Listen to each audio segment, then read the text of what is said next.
Friday the 1st of May, and I'm really looking forward to today's conversation with Tim Ryan. We're calling it the Consumer's Grid. That's right, it's your grid. Tim brings something the energy sector often lacks, and that's a true systems perspective. While many discussions stay confined to technology, markets, or policy, all in isolation, he doesn't. His background spans computing, communications, real-time data, and transaction systems, and that really matters. Because the energy transition is no longer just about generation, it's about information, coordination, control, and ultimately who gets to act on the data in real time. What makes his voice particularly valuable is that he doesn't just follow the narrative, he really challenges it.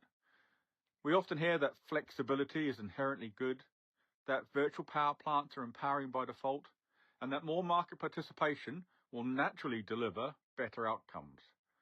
But Tim's thinking brings a more rigorous test to this. Does this actually help people save money? Does it manage risk? And will we gain meaningful control over the energy that powers our lives? Or are we just building more sophisticated ways for others to extract value from our assets? And that question couldn't be more relevant than right now. In both Australia and the UK, we're shifting from a one-way electricity system to something far more dynamic.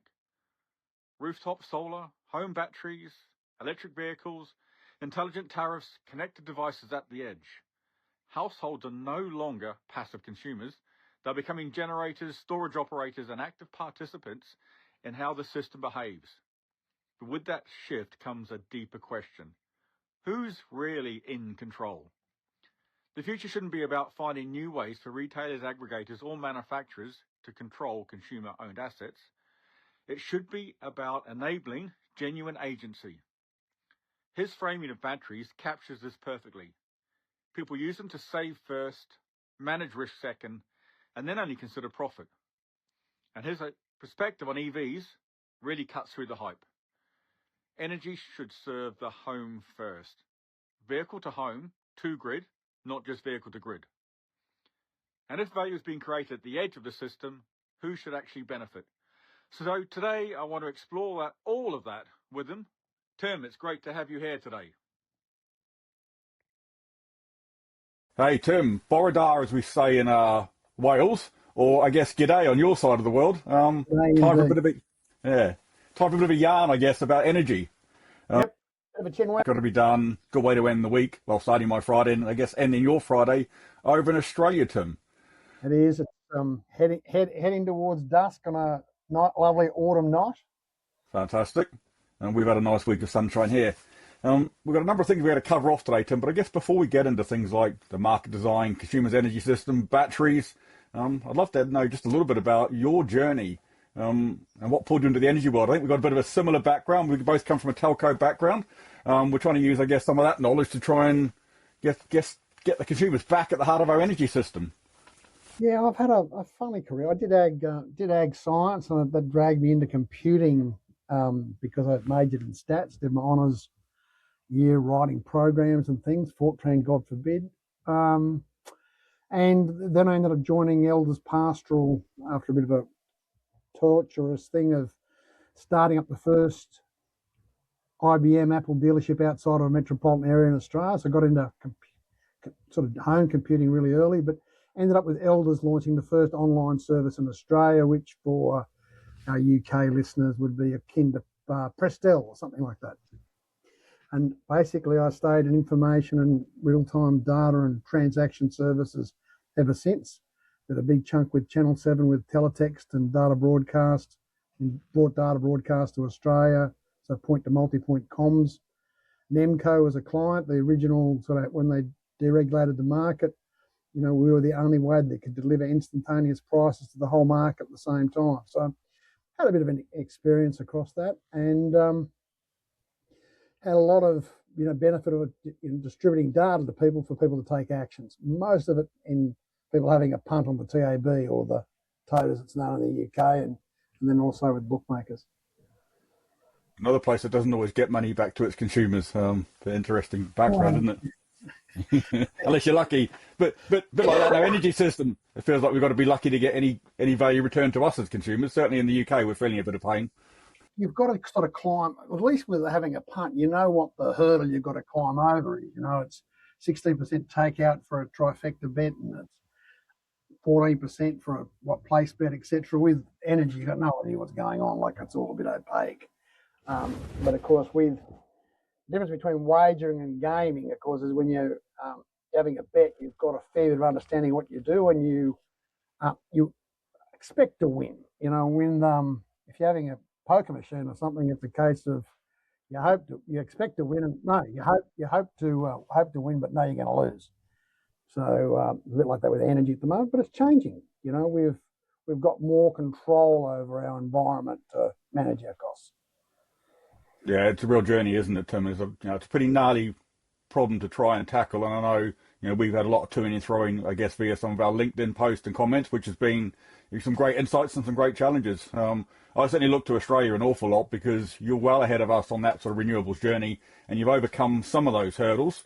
There are some views, I guess, that the UK energy market has been deemed to be one of the most competitive. It's certainly pretty complex from my time within energy. Whether you look across the 250 retailers I think we had 5 years ago, the 8 DNOs, the emerging role of what they're calling NESO, the National Energy System Operator, National Grid on their transmission sort of upgrade journey. It's a pretty gnarly problem over here. Yeah, and it's, I look at it and try and look at the UK because it's different than you guys have got a capacity market and we've got an energy only market.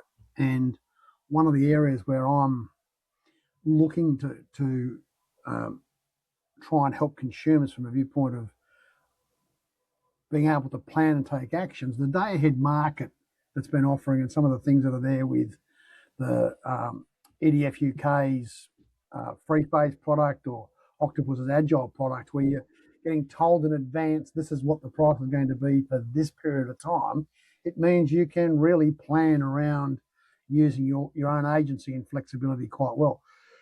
We don't have that in Australia. We've got 5-minute contemporaneous dispatch and settlement.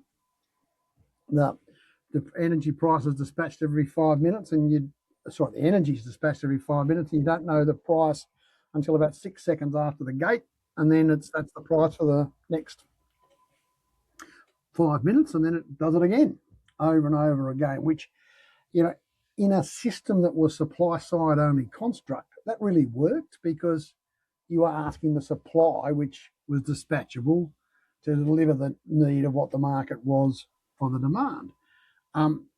But we've now got forecastable energy, not dispatchable energy, and we've got flexibility in supply, and we still haven't worked out how to do that. So, and it's all down to data. Like, at the end of the day, we have more data, more flexibility, people able to take information will know where to go. And Tim, I guess you're a big advocate of keeping the consumer at the heart of all of this. Certainly when we caught up on Monday, we had a bit of discussion about that shift to consumers using batteries. And I love the theme you said, we should be using the batteries to, I guess, save first, manage risk second, and then maybe a little bit of value or profit coming out of them. Now, I guess if that's the sort of natural order of value, how are we going to redesign this whole energy market? So rather than trying to override things, we start to, I guess, manage and orchestrate assets at scale. And not just with the VPPs, the sort of intermediate aggregators. The role of the consumer, the customer in all of this, because it's our assets, I guess, that are going to be part of this system in the future. Not so much of a wholesale market, but a distributed system. Yeah, so I use the term consumer's grid a lot to try and encapsulate how the system is changing. It is our community commons, particularly the poles and wires. If we think about that as the grid part, it's the wires that bind us, the wires that connect us, how you want to look at it. And we've gone from a one-way system, which was very structured. Generation was X. Transmission was basically to distribute X to the distribution, to transmit it to distribution, and then distribution delivered the same amount, X, to the houses. And it was all one way, and it all shared out, and it all was coupled together. Now, we've got distributed generation. So some of it we can actually have generation plants within distribution. But most importantly, in our homes, we've got people with rooftop solar. Rooftop solar is the biggest generator in Australia. As a single sum of what the whole market is, it stands out head and shoulders above any other generator. But on top of that, we've got all the grid activities happening. So, we've got to work out how that works. If I export 5 kilowatts, it's not going to go very far. It just goes to the next lowest potential difference, which is likely my neighbour or my neighbour's pool pump or another neighbour's lights or whatever. And I can't assign it. I can't say this electron's going to go there. At the end of the day, it's gone out and it's in this magic bit of the thing they call electricity. Tim, I guess building around that, the distribution networks look significantly different nowadays, doesn't it, with these two-way energy flows? And you sort of touched around, you've got the greatest, solar across all of the homes. We'll talk about batteries as well and the role that batteries is going to be playing. I've had some debate here with some people around, should we be considering batteries before solar, given where we are today? And I guess certainly the pricing, the commercials around batteries make an awful lot more sense now than they did certainly 24 months ago. What's your view and what are you seeing out in Australia around the role of batteries in the system? I've been a huge believer in the future of vehicle to home, vehicle to grid, using your car battery. Right? It's a big battery. Your car is not used very much. Lucky if it's used 5% of the time, so you can plug it in. However, last year, and it's kicked off on the 1st of July last year, the federal government put out a subsidy program called the Cheaper Home Battery Program. And they basically had a subsidy per kilowatt hour to encourage people to buy batteries. To say it's gone gangbusters is an extraordinary understatement. There's about 400,000 batteries in people's homes since last July. Over 10 gigawatt hours of capacity has been added on the outside of people's houses, in their garages, somewhere nice and convenient. And in the same time frame, there was less big grid BESS added to the system. So we've, it's dramatically gone up higher. And the interesting thing in looking at how it needs to work, and the question you just asked about whether we need batteries first or solar, if a battery's on a network and you remove the friction, the volumetric friction of consumption tariffs, and just say, I'm trying to make the network efficient and only bring congestion charges in when there's actual congestion, you can fill your battery whenever there's cheap energy, and you can avoid expensive energy when it's not. And that's the save first, manage risk second, and potentially when the energy prices go up, if the forecast is good, you can choose to sell some of your energy to the grid. And that's the big difference. Of course, if you've got your own solar on the roof, you can charge your battery with it. But, we have 30, 40% of our dispatch intervals are negative. So, that's pretty important. If you can say, well, I can charge it from my roof or my battery, or I can charge my EV when it's negative because I haven't got that much solar on my roof. We need to start looking at the network as a critical part of everyone's use and not trying to avoid it. We've been through a lot of problems and now arguments around it, that a lot of the early part of solar was based on avoidance of network cost recovery. Now there's actually opportunities in being on the network if we can remove the friction. I guess, Tim, and I've used this term a couple of times in the last month, which is some of the unintended consequences of the decisions we make a long time out, especially around critical national infrastructure, which the grid is. We're starting to see, when you start seeing negative prices coming to the market and the ability for consumers to be able to benefit from some of those. I think it's probably wasn't thought about at the time, but it's something we're certainly seeing now, isn't it? And it's ridiculous. We have problems here in Australia now with minimum system load. In other words, when the apparent load available on the system is not enough to keep stability and inertia in the system to withstand a shock of an outage of a small generator or a large load, right? So, Ausgrid calls for more load. Our prices are deeply negative at the time, but consumers are not seeing those prices, so they're on contract prices. So, of course, they don't attempt to use the energy. So you've got this mismatch between the historical thing of where the supply side only control construct was working, going, actually, I don't want consumers to suck up cheap energy. I don't want them to store cheap energy because then they won't buy it when it's expensive later. So we've got this tussle going on at the moment as to how do we actually use the system efficiently and productively. And to do that, we need to put more power, pardon the pun, into the hands of consumers. Absolutely, Tim. It's something we need to be more aware of in the UK. This year we launched our local energy plan and warm homes policy, which will see, significant uptake of behind the meter assets, and it's something we're going to have to deal with. So sharing some of those insights from your market is going to be critical to learning that. Especially we want to avoid contention in that sort of the last mile, as we call it, from a telco perspective, or the sort of the LV or distribution network. There will be challenges there if we're going to electrify. We've got all these assets now sitting, across the consumer's network now. Yeah, and you're getting more solar into the system, and at certain times of the year you get good solar, right? So that's important. Not everyone in the UK is going to be aware of this, but there's a children's story here, the magic pudding. It's over 100 years old, right? It goes back to a pudding that refreshed itself. Basically, it couldn't be eaten. And if we actually look at where congestion is in the network, if we now have houses exporting and houses importing, they actually balance each other. So in the past, that one-way system would get to the last part of the congestion was a transformer, say, it's got 100 kVA of capacity beyond it. That was the maximum amount all those houses could use. Now we get to a point where it comes to that, then some houses are exporting, some are importing. The limit now is actually whatever the net of that was, and it could be either in the export side or the import side. So both parties, both the consumers and the exporters, are benefiting each other, and they can actually create more capacity, more service on the grid than was actually available in the past. So we've got these opportunities to deliver growth in capacity and growth in opportunity if we understand how our load, our generation works. And that comes down to data. It's about having our smart meters say this is what the voltage is in this location, about the networks being able to work out what our dynamic operating envelope is, being able to communicate that to people to say, yeah, you can plug in your EV now and go to 22 kilowatts because I know the spare capacity. You can plug it in and go, no, you can't. You can only have 7 kilowatts because there isn't spare capacity.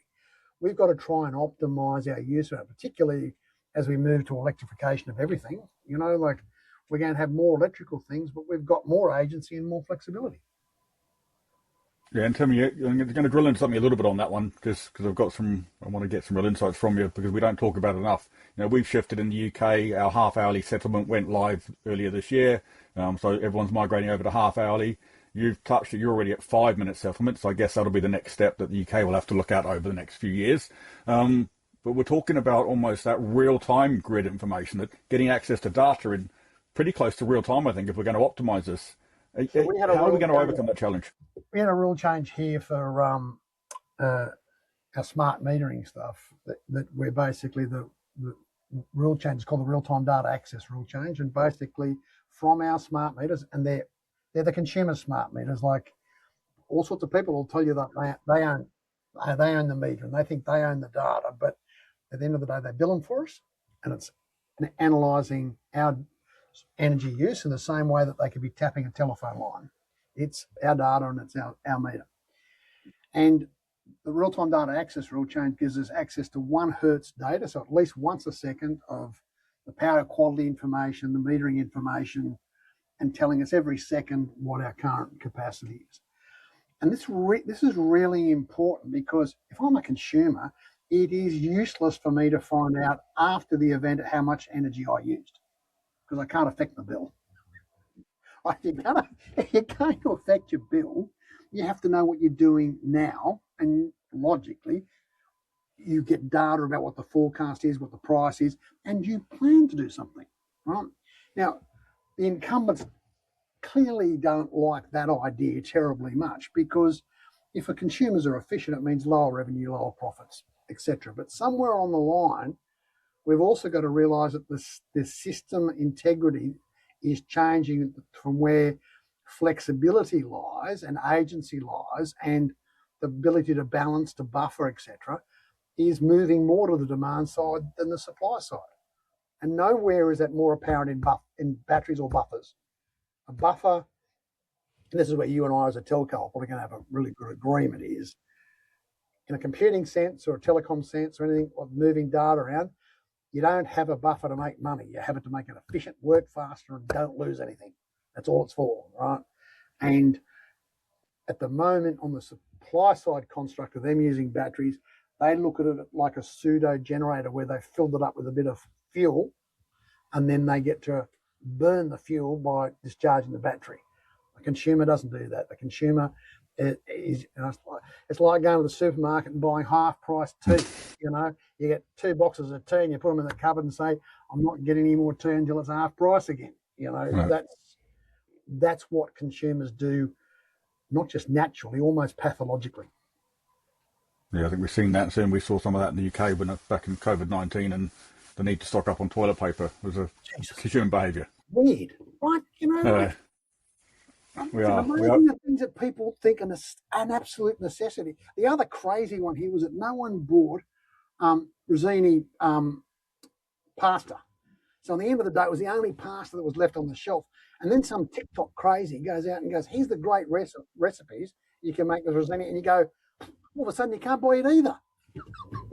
How easily we can be influenced. Tim, that takes me to I guess, another thing we wanted to drill into. We just touched around, we talk as an industry about flexibility an awful lot at the moment.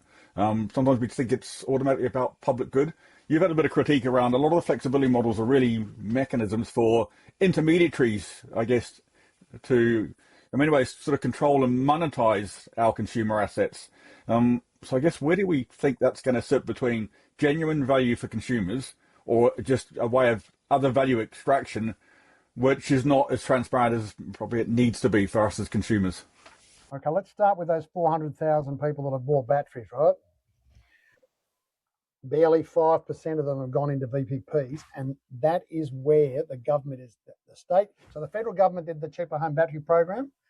The state governments then reshaped their subsidy programs under peak demand reduction schemes and things like that to say, if you join a VPP, I'm going to give you some more money. And despite that, very few people have joined a VPP. And those that did joined wholesale price pass-through retailers like Amber Electric, who is now they're doing a partnership with Eon Next, I think, in the UK, so that people could join that. But AEMO, equivalent to Nexco, your new Nesso, the operator, they don't even think Amber's a retailer, let alone a VPP operator, because they're not exerting control in the dispatch system for them. They're just saying, I'm going to optimize your system to save money. So the problem is, if we have price signals, if we have understandings of what our capacity is that we're using and what's being shared and what's available, which is very localized, a lot of people point to the UK as having a very successful flexibility market at the network level, but it seems to me that people are buying capacity, but it's actually capacity that the consumer doesn't own. And then even then, is that capacity available when you go to do something? Because congestion is local down to that transformer level or the medium voltage level about the different transformers and the drop-off that goes with it. So all these people are trying to say, you can't make money yourself, you're stupid. I can make you money by using the same prices that energy pass-through retailers are doing. And when I do that, I'm going to keep half or more. And you should be happy I'm going to give you that. And I want you to stay on a contract rate and therefore pay me a margin all the time. So I'm actually taking more off you. It's going to come on. And consumers just eventually aren't going to stand for it. And we've seen with the battery program where a battery gives people genuine independence, and it's a buffer that save first, risk second, maybe make $1, is really changing how the system is working. And to the extent that AEMO at the moment is sort of pulling back on integrating price responsive resources, and looking at reshaping how it's working, because no one's signing up for VPPs. So that supply side construct is under a lot of pressure here in Australia. And that's, there's a few people around like me talking about this at the moment, but there's people just doing it. And it's amazing how the people that are saying consumers are dumb just can't believe that consumers are smarter than them by avoiding what they're trying to do to take money off them. And there just seems to be this myopia around supply side only control, which just people can't take the blinkers off. It's bizarre. It's a big delta, isn't it, Tim? 95% of people not joining those sort of VPP schemes, driven by, I guess, it's a lack of trust or transparency, is it? And it's only a tiny sample, 400,000. Yeah. Like, it's not as long as if there's 10,000 batteries or 5,000 batteries or 50,000, it's 400,000. Yeah. And I spent a lot of time going into the Facebook groups of the different battery manufacturers, the different price pass-through retailers, some of the other services, trying to read and understand what people are doing. And, some people really happy with the Amber type model. Others are going to ones that offer, like there's a retailer here, OVO, which is that's similar to the UK name, but it's not owned by AGL. They give 3 hours free per day. And then they've got charges over the top. People are just filling up their batteries in 3 hours and then just using that to cover their load the rest of the day. And that's a lot less riskier than, is it sun going to shine today or tomorrow? And I'm not in Wales where it's, nice enough. Do you have soft days in Wales, or is that only in Ireland? Soft days? A soft day. You're in Ireland and it's bloody drizzly and carrying on, and an Irishman will just say to you, it's a soft day. Yeah, we got one of those today. We definitely got one of those today. It wasn't supposed to rain today. It was drizzly all morning so far today. So yeah, we've got a soft day going on here. John, I'm going to come back. I'm going to keep building on that, actually, because you used a term that I haven't heard used very often in the UK, which is vehicle to home.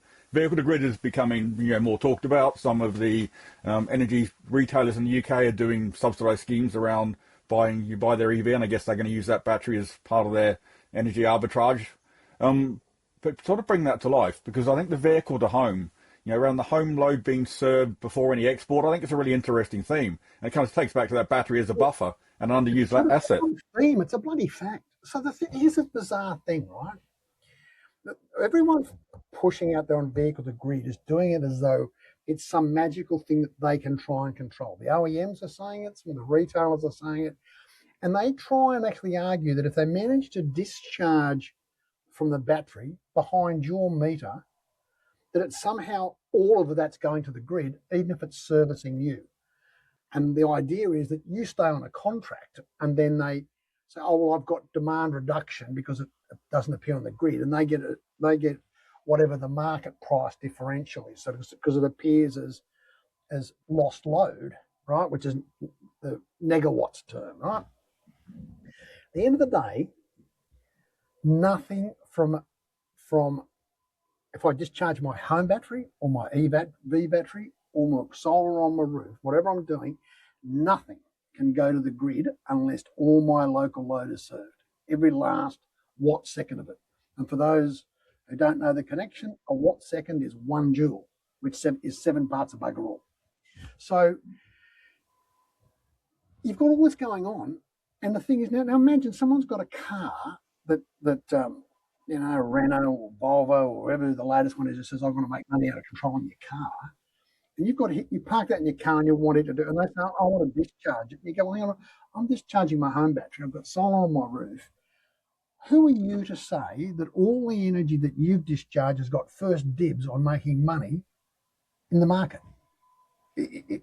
Last time I looked, I bought the car, I bought the battery, and I paid to put the electricity in it.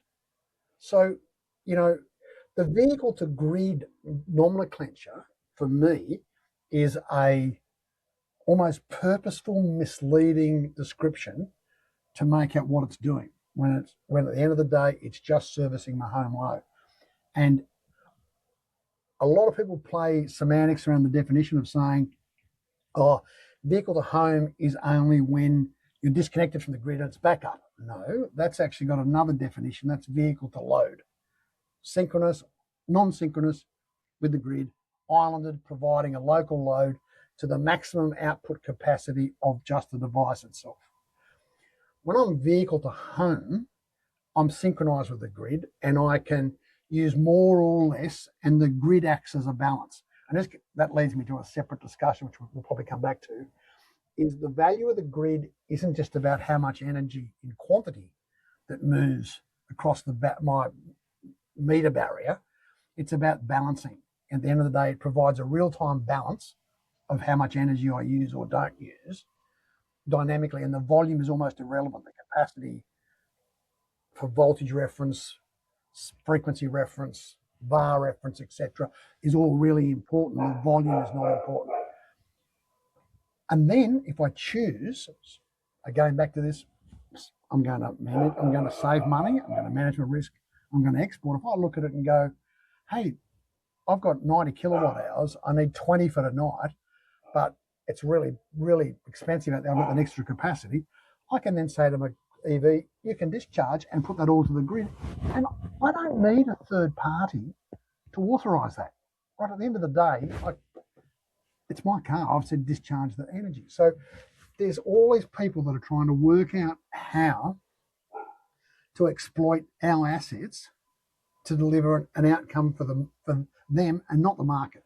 Anyone that says that, any of these retailers and parties that say, oh, I'm trying to make money for the consumer, they're lying. They're just trying to make money for themselves, and they'll give you as little as possible.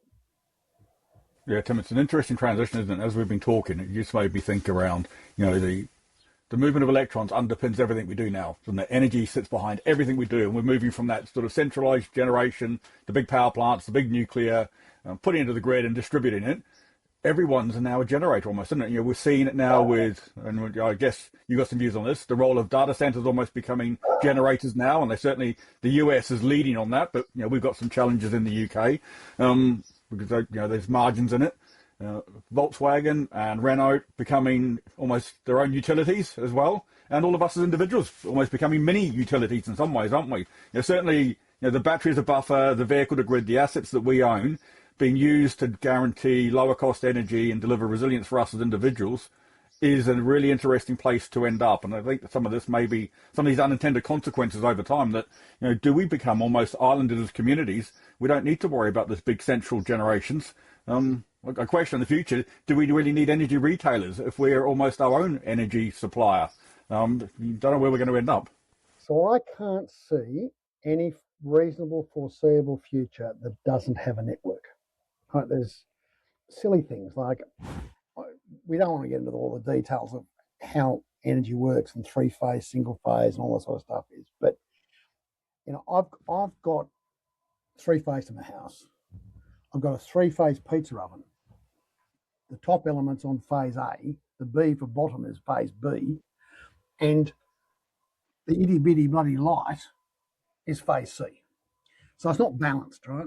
And I've got a three-phase generator that produces the three phases identical output. My loads are all different. The grid balances it for me. I might have one exporting at 2 kilowatts and one importing at 1 kilowatt, and it evens out and I only pay the difference, right? That's what the grid does for me, is we've got this balancing role. That's a key part when it comes to services. We look at EVs and charging and things. Three-phase is going to become the normal connection. It's the normal connection here now. If you're building a new house in Australia, it'll get three-phase, not single-phase. It's the flexibility that goes with that, security, all those things. It's about how we share those resources dynamically, and we're doing really well at that. We still need a network for people who are in apartments or multi-dwellings or whatever that have limited ability to put solar on their roof. We're going to have we're going to have excess from houses at times of other people's solar. We're going to have excess from grid-based systems at different times, wind or otherwise. So that's all going to work, and we have to have a network pricing tariff arrangement that makes it good for everybody, so they don't want to avoid it. So one of the things that's under development here is a whole lot of discussion around EV charging infrastructure and whether the network should put a charger on the network poles, which are our poles. If they allow a third party to put something on the pole, they'd have to charge them a fee. They'd keep some of the money. Consumers get less. Well, they put a charger on the pole. Hang on, but they can't charge themselves. If they do, they just pay themselves. So all of a sudden, we're getting value for our assets. And then if we have, it's now a common charging point. We have 5, 6, 10, 15 retailers at that charging point. I can connect to it. But if I've paid a network subscription, I can go and park my car on the street. When it plugs in, it goes, oh, you have a subscription to the network. You don't have to pay the network fee here as long as there's spare capacity. All of a sudden, we're driving productivity through the roof. I'm getting value from a network service because it's digital and it's virtualized. And the same with batteries. If I can't put a battery in on the house, why can't I just have energy storage as a service from a front of meter battery hosted by the network on the power poles outside or on the curbside like a kiosk? This is all possible. People we're doing it at a trial level, and it should become the norm. Yeah, Tim, absolutely agree. And I think that's why it was great for me sitting in the UK to see the local energy policy plans come out earlier this year, because there was a real shift towards those sort of community energy assets. And because when we think, we talk about it, the real issue over time is going to be that local capacity, isn't it? The transformer down to that distribution feeder. As we're going through electrifying society, in the past, the planners would plan, certainly I've got a single phase, you've got 100 amp supply into your house, but you're never going to use that 100 amp supply. You're never going to need it. Well, in the future, I don't have one EV, I have 2 EVs. Maybe I've got a fleet vehicle, I've got a battery, I've got a heat pump. If I'm lucky enough to live somewhere warm, I've got a pool pump like you may have. So these loads are increasing. So we're going to have to deal with that. The constraint, the danger is an electrified society with a non-fossil fuel-based system, all being built around net zero. With electrified heat, with electrified transport, that shifts an awful lot into that distribution network. And I guess it's that congestion we need to be talking about now, being able to orchestrate in real time. I know you've used the term, those sort of dynamic operating envelopes. What are you seeing in Australia that we should be thinking about at that distribution network, that sort of last mile, as we call it, that we're not talking about enough now? So in Victoria, right? So Victoria's, well, other than maybe Tasmania, Victoria's a bit closest to what you've got for us, climate-wise, a bit like the UK, right? It's predominantly a dual fuel state. There's a lot of gas. Gas is used predominantly for heating, cooking, hot water, etc. And electricity was, much lower utilisation. The government there made a decision to move, actually to disallow people building new houses with gas connections, putting in subsidies for people to replace gas appliances with electricity. Now, what we're seeing in Victoria is a problem that electrification is increasing the demand of the existing networks too quickly. And in fact, the AER just announced yesterday the agreed cost recovery that the networks can do, and they're planning and what they're delivering. And it's going to see, in the case of Powercore, they increased the allowable return by 50%. So the network's made a lot of claims and analysing things, saying we need to do this because we're seeing all sorts of strange things happen. Because some of that OVO tariff I was talking before about 3 hours free, parts of Victoria, areas where there's multiple EVs on a feeder, people set their car up and say start charging at 11 o'clock, and 11 o'clock comes and 5 cars turn on and the voltage drops to 205 volts, and the EVs go, I'm bailing out. So the EVs bail out, the voltage goes back up to 230, everybody goes, I'm happy, except the EVs don't restart. So people come back to their car later and say, my car hasn't charged. Well, that's what happens. It's electricity, right? So we've got to have things that's more efficient about how we use those resources and turning people on and off. So static things, timer things are highly problematic. no use having 3 hours free based on a solar soaking arrangement and it rains for 3 days. So it creates all sorts of problems. We're going to have to get better. We're going to have to get better with data and signals. But that's what telcos have been doing for ages. We changed all our telephony costs and our internet costs and things have all gone to being subscriptions with potentially some charges around congestion. My earliest days with the video tech stuff in Australia, we used to get charged a flag fall so much a minute by Telecom Australia, and so much per kilosegment. Remember what a kilosegment is? 1,000 bytes. When someone pressed return on their video text keyboard to answer the thing or send a number to make a choice, it would time out and we'd get charged for a whole kilosegment for 1 byte. So eventually we negotiated some arrangements around it. There are still stupid things like that happening in the energy system, and we need to get smarter and get digitized and virtualized with what we're doing. Yeah, Tim, and it sort of links, why I use the term energy OS. We need this operating system that sort of, I say there's some top-down stuff because this is critical national infrastructure. We put the switch on, we expect it to be working all the time. So, it's heavily regulated. But we do need, for me, I call it the operating system that, at times we've got to treat the transmission network as being the critical part of the network. Sometimes it'll be the distribution network. Sometimes it'll be the local or the consumer elements that need to be treated fairly. Because that sort of, takes us into, the moving more intelligence to the edge. You touched on it. Real-time decisions have to be made. That 1 kilohertz frequency you're talking about getting access to data is going to be a critical part of all of that. I don't want to touch on the role that, I hate the term, AI, artificial intelligence, it'll be some ways assisting us, hopefully in the future, making some decisions on our behalf, using our preferences as consumers if we get those sort of tools right. So we've got to get into that. More stuff is going to have to happen at the edge in near real time. I guess there's going to be some practical reforms we need to think about. You've seen it, some of it in Australia. You're ahead of us on some of those things. What's the key takeaway, the message you want to leave to anyone listening today of this digitization journey? What are the gotchas and where do we need to think differently?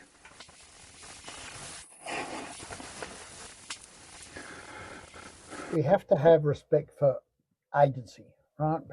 People actually having agency. We've got to stop thinking that it's all about turning a switch on and off manually.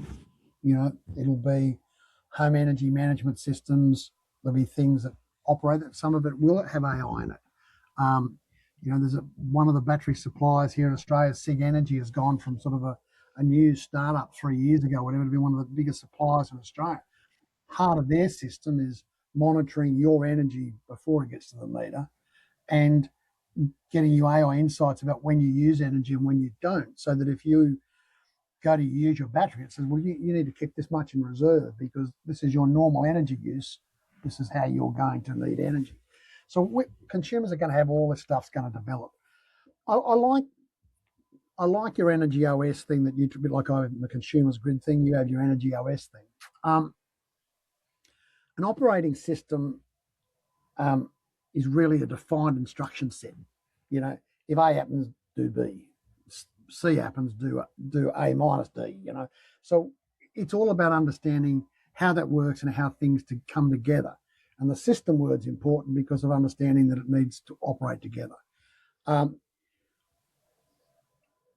convinced that, like it or not, the incumbencies are going to have to respect that the way consumers use their agency, and particularly how they use their buffers, standalone battery like the 400,000 we've got, and what people will have a vehicle to home, is a dramatic difference into the objective where businesses try to make money. Consumers' perspective of value isn't money in the bank. It's, what did I get? I paid for something, did I get value? And so it's a completely different outcome. Am I secure? Am I safe? Do I have food? Do I have shelter? It's all those sorts of things that drive us.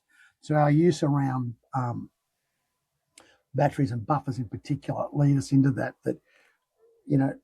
for the Renaults and the Volvos and the different energy companies looking and going, I can see this huge opportunity where I can look at this as like a virtual peaking plant or power plant, and I can be a player in the energy market. The consumer doesn't want that. It's my resource. I want it to be able to get in it and drive. People buy a car, even though they only use it 5% of the time, they buy a car for its flexibility and their agency. That I can get in and go and do something, that I don't have to go and walk to the bus stop and wait for a bus, and they pay a lot of money for that capacity to sit there. And what makes people think that all of a sudden they're going to hand over this other capacity, the battery, to do something completely different to how they use their car for transport? To me, it's a patent nonsense. But sometimes I talk to people and they look at me like I've got bloody rocks in my head. No, it's really. If you roofs bouncing around, we could do with a couple of them over here, I guess. Tim, that was really insightful. Some great words and some great things I'm going to take out of today. Batteries as a buffer, vehicle to home. It's important to realise, something that's close to my heart, the role of smart metering. The metering is no longer about billing. It's really about providing data that we can use to optimise the system over time, because that will be truly a smart grid.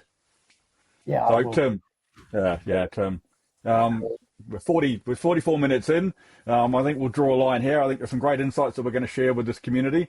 Some great things to think about, and I'm looking forward to keeping the dialogue. And thanks for the challenge, and thanks for sharing those insights with us. Yeah, hopefully some people will drop some comments on the bottom and bring us back with some more questions. We're all in it together, Tim. It's the consumer's grid. It is a consumer's grid. Yeah, thanks, Tim, Ryan. Great insight. Thanks, Mike. Talk to you soon.